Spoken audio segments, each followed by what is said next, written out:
Welcome to episode 60 of the Travel Calumet Original Podcast. I'm your host, Rick Sense, and joining me for part two of this special two-part episode, focusing on the development of the performing arts at the Engler Center for the Performing Arts, are Bill and Mike Engler, patrons of the state-of-the-art and intimate performing arts center located in Chilton, Brian Bartel, the president of the Friends of the Engler Center and the technical genius behind the scenes here at the Engler Center.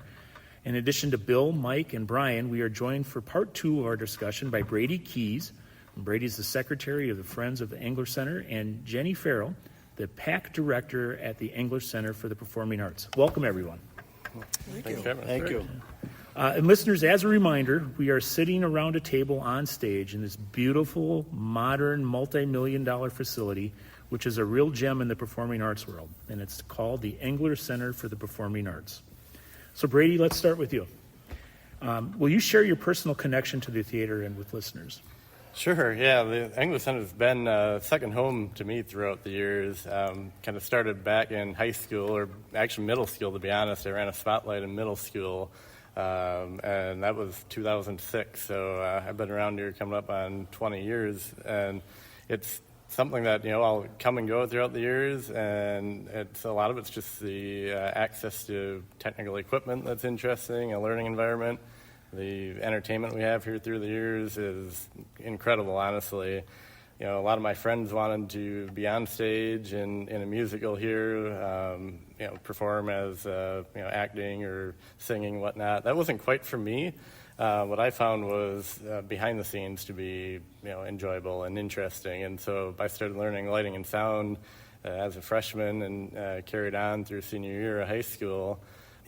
Being in a small town and, just sitting here doing this for fun after school, I just kind of pictured that as a hobby. But then from there, I went on to UW-Whitewater, where I was going to study accounting. And in the meantime, I'm like, well, I kind of need a job, while I'm at school. So let me apply to their auditorium on campus and see if I can get in. And I'm like, well, if I do that, that'd be a fun job while I'm actually studying, what I'm here for.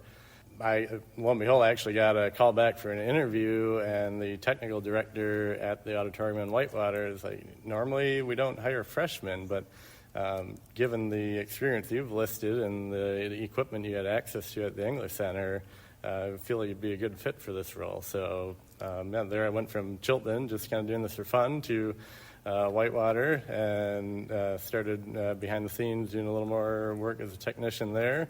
And then from there, it actually, by the time I graduated from Whitewater, led me to the career I'm doing today. I got my degree in accounting, and that was what I pictured doing. And toward the end of school, I'm like, maybe I should just check to see if there's careers out there in this field. And turns out there are. So now I work for a company called Magic Productions out of Waukesha, and we do sound, lighting, and video for live events, throughout the state, throughout the country, even a few things around the world. And all that started here really with the the generosity of the Englers helping to get this project started with the new school years ago. And then the access to technology we had here set me up for success along the way. So Chilton was really instrumental in your background. And by the way, listeners, Brady's being a little coy about his experience. He's worked on things called like the Super Bowl and the NFL draft. So he's had his real opportunity there to make a mark from Chilton as his base of operations initially. So could you maybe walk listeners through why you feel so connected to here as an adult now, and why the Engler Center for the Performing Arts is so important to you? Yeah, I mean, I think especially when I was going for my college degree in Whitewater, that's where I realized that I knew I came from a small town. I didn't realize just how good we had it, and like how many opportunities I had that other schools, other communities our size don't get. I mean, most of my friends came from auditoriums like the old high school that were 50 years old. Equipment was way out of date.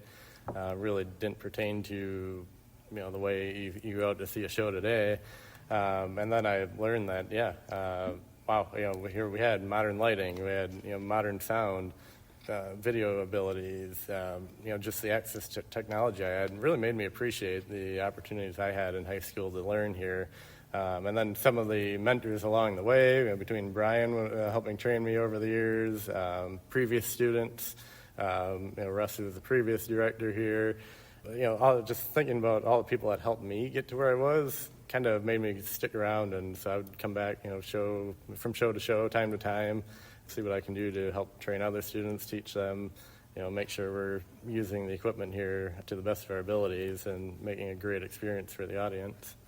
And you mentioned Brian Bartel having an impact on your career, and you also mentioned the previous director here, Russ Routman. Yep. Yeah. Can you maybe talk a little bit more about, we'll start with Russ first, how he impacted your career path? Yeah, I mean, just, providing opportunities, making sure that, okay, you saw I was interested in lighting. Okay, let's work with Brian a bit, or, one of our previous students, Aaron, you get your time to learn behind the light board. I think, Russ was probably one of the first people that taught me how to use power tools. We were building on sets. And, some of those things over the years that you don't realize all go into a theatrical production, but, you're just learning skills for later on in life, skills that you just use day to day.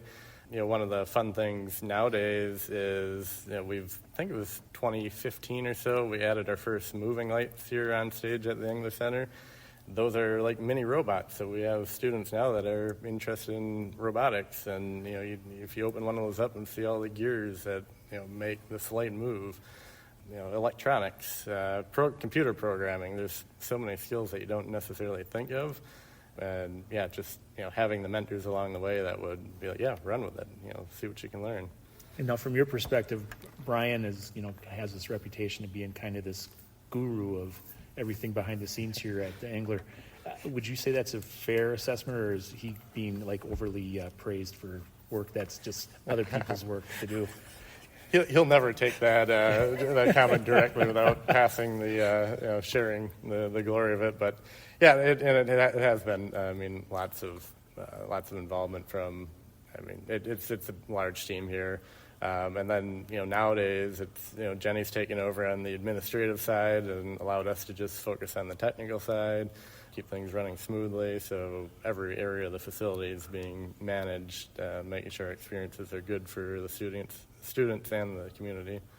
And now you've had an opportunity to come back and work with Brian on a project here for the updating of the sound system. Can you maybe walk listeners through that and what that all means for the Engler Center? For sure, yeah. So that's kind of exciting. The facility, when it was built, everything sounded great and looked great for its time. And it's crazy to think that that's, 22, 23, 24, I don't know. Yeah, it's well over 20 years ago now. That's like 2 decades. And technology has really grown in that time. So it's only gotten better, and now the previous round of donations, we've put a lot of emphasis into sound. Wireless mics, we have now all 24 of our wireless mics are new within the last couple of years. That gets rid of that annoying dropout when someone's running around on stage and all of a sudden their mic starts cutting out. That's hard to listen to, so we won't see that anymore. Some of the feedback we got from the audience was, hey, it's great, I love sitting in the front row, but boy, it's hard to hear when you're up front. It's actually better further back. So we added some new speakers down front that'll really help the audience that loves sitting nice and close. We've got new wireless headsets for our stage crew and tech crew backstage.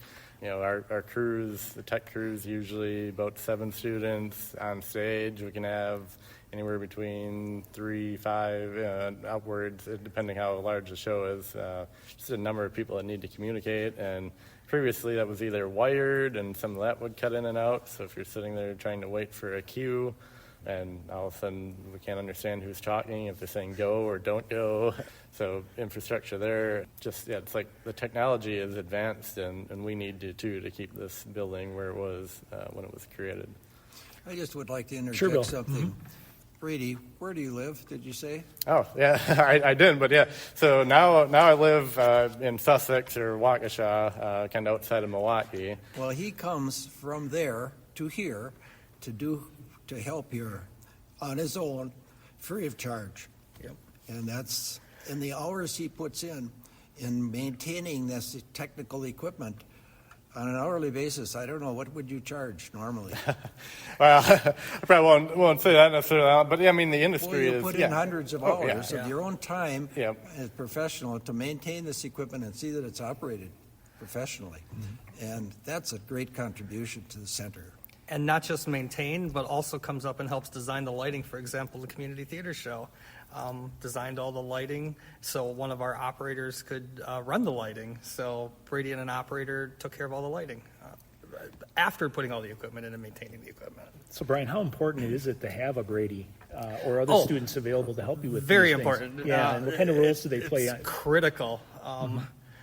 I've also fallen back into a more of electronic and technical role. Just seeing the designs, that we allow everybody to do, like with having Brady's expertise, his worldwide expertise, come here. We let him take care of all the lighting and the design work now because he sees it on a grander scope. So having all of our volunteers, but having Brady mentor the volunteers now too, mentor of a mentor of a mentor, is just fantastic. And I mean, I enjoy too. So now I've seen, I mean, high schoolers are not in high school for long, as anyone who has kids knows. That time goes fast. But so now I've seen, essentially generations of high schoolers move through, and so it's fun. I'll get messages from past high school graduates who are now in college or elsewhere, now doing some of the same behind the scenes work, just from time to time with a random question about how to make something work on, with the light cue or whatnot, and that's always enjoyable to see that they remember. Oh, hey, yeah, I am a resource. I love, just teaching other students. Being that mentor that I had when I was younger, just now with newer equipment as well. All right, Jenie Farrell, let's turn to you. Jenny, you've heard all the things said so far about the Engler Center for the Performing Arts and its impact on performing arts and on our community here in the area. From your perspective, will you share with listeners the passion behind this place and what it means to the community, and how does it and the people behind it inspire future generations of performers and audiences? The impact that it has here in the community and in the schools is profound. Speaking off of what we were just discussing about having 2 alumni, actually 4, come back and support the performing arts and want to have a facility of this magnitude just speaks to itself, to future generations, past and present, that's it's important work to explore, to provide these opportunities to kids, both on stage and behind the scenes. The impact that it has had just since I've been here, I'm going into my 7th year here at the schools, and I have seen countless students go on into the performing arts world in some way, shape, or form, whether it's performing. They might be going to college to get a BFA, or they might go straight into the performance world. We've had kids go into arts management. I know Brady studied that too as well at Whitewater. I am also alumnus from UW-Whitewater as well. And we've also had kids who have gone into the technical world, some of them directly into the performance, such as what Brady does. Some have gone into the world like Brian does of that, technical. I can't even speak on it because his knowledge knows is what my brain sometimes can't comprehend. But we have kids who experience and go into these fields because of their time here in the center. So I see that impact daily with students, and I get to see their gears working. I get to see their excitement. Bringing it back to who I'm surrounded here at the table with today, their excitement is all what started that, feeding that. Without that excitement and that passion for it, we wouldn't be here today. I wouldn't be sitting here today. But I just feel very blessed to be surrounded by Brady and Brian, who constantly, if I don't know a question, I've learned so much since being here as far as behind the scenes. Anything that I touched before coming here was old equipment. And when I got here, I'm looking at these beautiful state-of-the-art boards going, I'm not sure what to do once I turn it on. And I have learned so much from them. Teaching me through those things, and I've watched them guide students through the aspects of how to run all these facilities. I have been again, so blessed to hear Bill and Mike speak on why this was important to them in the first place and why the performing arts and how it has impacted them, and the support to see them coming to all the shows and supporting the students and community theater and other organizations here.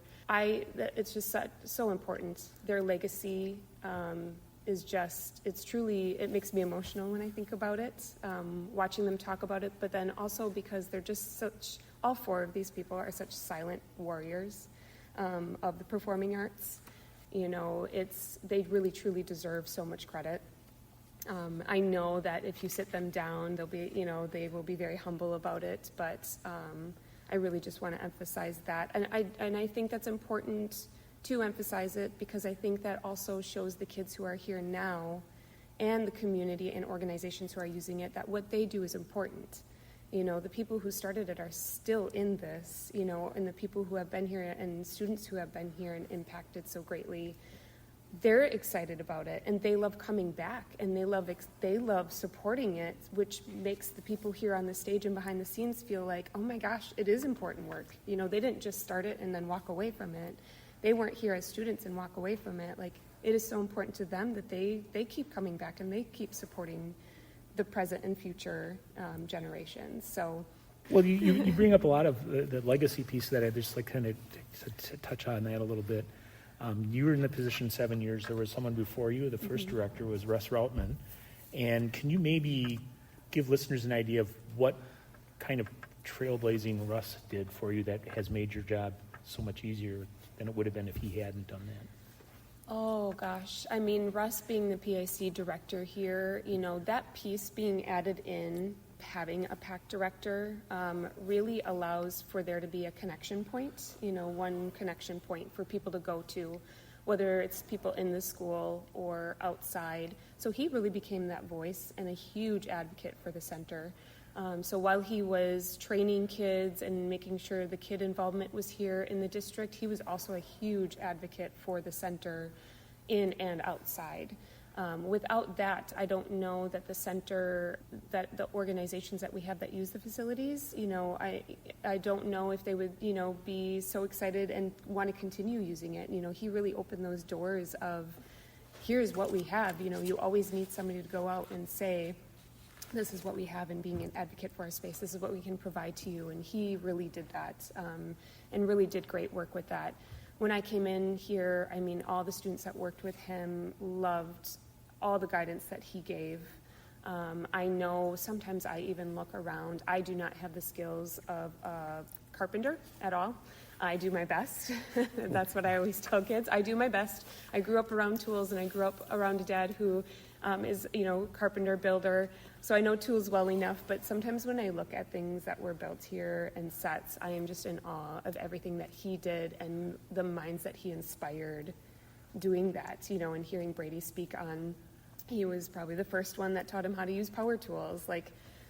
That's amazing. And just seeing what Russ, the work that he put out and knowing that kids had a hand in that is that's such important work. And I'm not sure without him if, kids would have, loved to work with Brian and, Brady when they come back, but, they have their own lives too. And so he was an anchor point here of kids really wanting to keep coming in generation after generation and year after year of, hey, I want to go work with Russ because, when I get in there, Russ is amazing. He's going to teach me so many things, but then I also get to work with Brian, and I get to work with Brady, and I get to work with all these other people who come back too. So he was a really great, imperative, important part of the history of the center. And he left the role, but he didn't leave the organization. Is that correct? No, he has come back to work with community theater.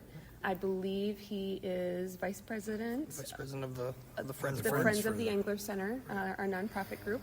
And he has also come back and helps build sets for community theater.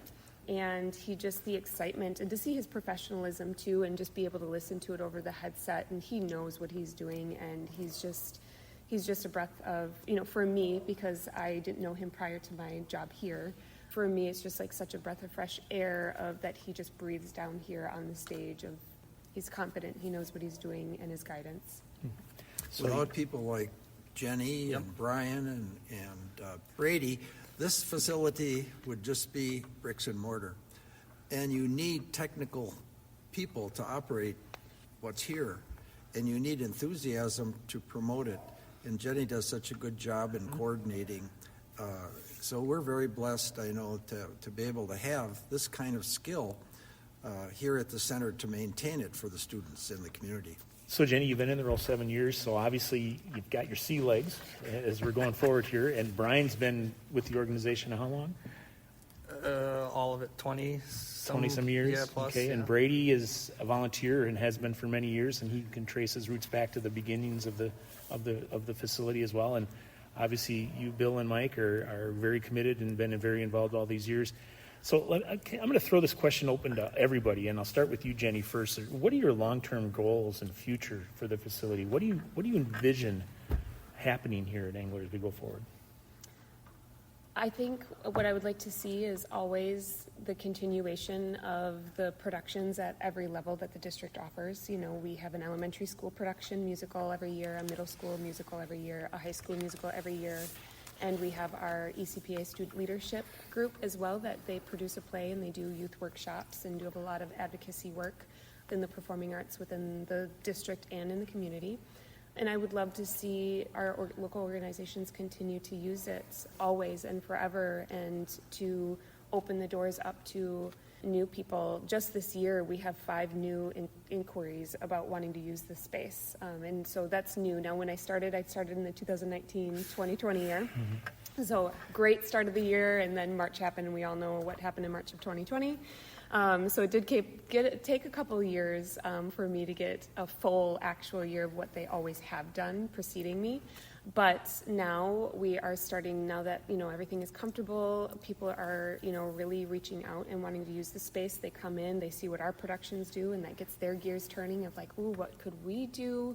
What kind of concerts could we put on? Could we put together a play or a musical for our little organization and, you know, have it on that stage? And what a wonderful opportunity for our local organizations and businesses to be able to use this space for their needs, because it is so beautiful, and it does open up creative mind. It opens up so many like little portals, because you start seeing the lights and you're like, oh, I could do that and I could do this, and, you know, things you can't do without a space like this. So I would like to see that continuation in the future. I want whoever is here, you know, after me taking this role, I want them to take something on that they see all the excitement and that they want to continue that work.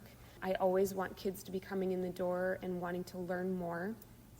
So yeah, the future is literally what I see is, you know, just wanting to have an impact on our present student base so that they want to continue coming back and helping in the future too in the same way, so that kind of just keeps rolling over, and that there's always this support, and that can't happen without the excitement and passion from everybody.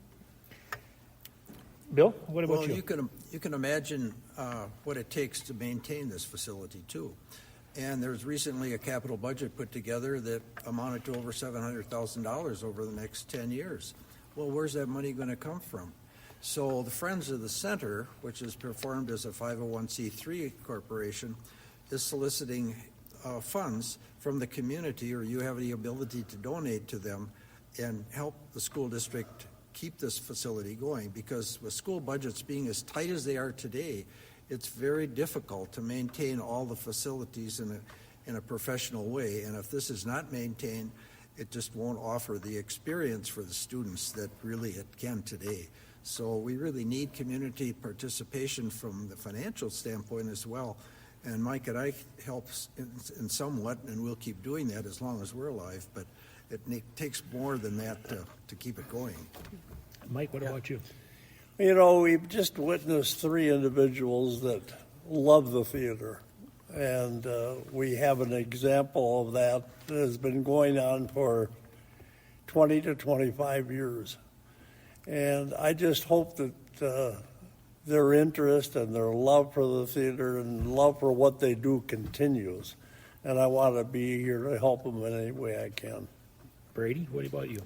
I think it's important to remember, if you're a visitor, if you're a community member of the area, just remember how good we have it. And you might see, if you look at some of the shows that come here throughout the season, you might see a $10 ticket price or a $15 ticket price and think, oh, that might not, it's probably not much. I mean, that's not expensive. The show is probably not that great.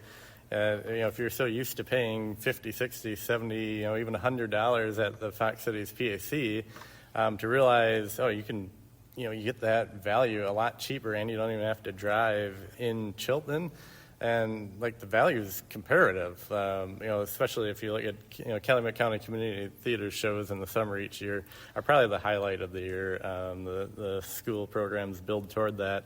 But community theater, attracts talent from these other communities that are now actually driving to Chilton, to Calumet County, to be a part of it. Just realizing that those experiences exist here. If you come, buy a ticket, bring your friends. You're going to have a good time. It'll be a fun night. If you want to participate, be involved. I mean, come act, come sing, come, do some technical, traits behind the scenes. We've got those opportunities here, and you'll enjoy them if you do. And if none of that's all that interesting, as Bill and Mike have mentioned, as a few of us here are on it, involved in it, the Friends of the Engler Center is really a great way to give back and just see what your impact can do for others that do really enjoy that.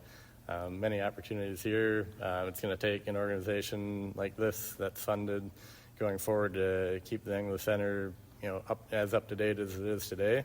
But it's really cool what we can do here, and it's a strong and powerful community for its size. Brian, what about you? What are your crystal ball showing you? My crystal ball, with this lack of a pun, is pretty bright with all the projects and everything we have here. I'm excited that we finished a couple projects here. Again, I'm dovetailing off of everybody else said.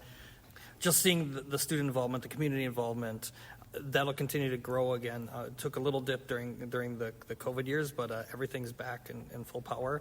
Just with the future of Chilton being the center hub, I feel it's a bright future, and with the volunteers of the Friends Group, the volunteers of the community, the board of the Friends Group, we are positioning ourselves for the future and beyond to help our partner, which is the School District of Chilton, grow and keep this facility a bright, shining star.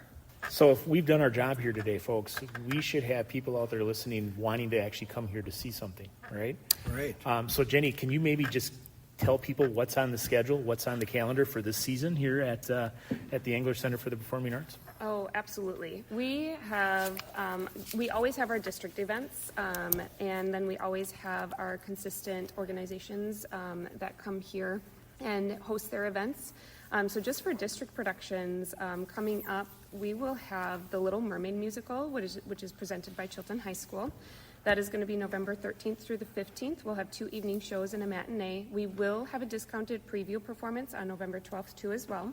And then we also have a production in January, late January, produced by the ECPA Student Leadership.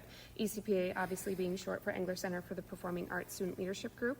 Their shows will be January 29th through the February 1st. We are still working out the exact dates. We always do 3 dates. We always have a lot of involvement, high involvement. Last year we had about 50 students involved, both on stage and backstage combined. We always have to work around all the activity schedules and athletic schedules. So those exact dates and times will be coming out shortly. And then we move straight into Chilton Elementary School's musical of 101 Dalmatian Kids this year. That will be March 5th through the 7th. Again, we'll have 2 evening shows and a matinee. Then we move straight into Matilda Jr., which will be presented by Chilton Middle School. That is April 16th through the 18th. Again, 2 evening shows and a matinee. And then between all of that, we have several concerts. Like we have our December concerts here on stage. We host the elementary school Christmas shows, and then we have the middle school winter concerts, and then the high school winter concerts for both choir and band. In March, between elementary and middle school, we sneak in a high school band and choir concert there as well. And then we always have our spring concerts too as well in May. We have all the awards, for seniors, we do the scholarship nights. There's a bunch of those. We will have the Catholic school, Chilton area Catholic schools will be here in December for their Christmas program, and then they come back in spring for their fine arts program. And then we have New Attitudes Dance Company out of New Holstein. They come here. Actually, this year they're going to do their Christmas spectacular in December. And then they will come back in May and do their spring showcase productions, their annual ones that they do here every year. And tickets usually go on sale about 4 weeks before each show opens. Sometimes that varies a little bit, especially if it's a non-district show, because that is host, dependent, if they want it to open just 2 weeks before or 6 weeks before. So I always tell people the best way to stay up to date is to go to our website of www.englercenter.com, and we keep everything updated there. It is currently being worked on and under construction right now, so I will have the full list of the year's events here in the next week listed on there, but you can always go there to check it out to see when tickets are going to go on sale, pricing, and you can pick your seats and all of that. We also do now have a tab on the website for Friends of the Engler Center too as well, and Brian and I are going to be working together pretty tightly here in the next month to get something underway so that it is very easy for community members or patrons of the arts to donate to the cause. Great. All right. Well, I just want to thank you all for being guests here today. Bill and Mike Engler, Brian Bartel, Brady Kees, and Jenie Farrell. It's just been wonderful learning more about the Engler Center for the Performing Arts. And listeners, I just want to make sure you listen to the first part of this conversation, episode number 59 of the Travel Calumet Original Podcast. It's available on our website. If you go to travelcalumet.com, you can go ahead and click on the microphone on the main page, and it'll take you to the episode there. Again, thank you for listening to this episode, number 60, and please make sure that you check out the other 59 episodes of the Travel Calumet Original Podcast. You can do that again by clicking on the microphone on the homepage of the travelcalumet.com website.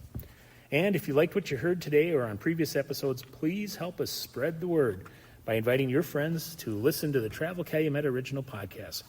Help us share the news of all the great things to see and do in Calumet County, like the Engler Center for the Performing Arts. And don't forget to come on and check out a production sometime this year as well.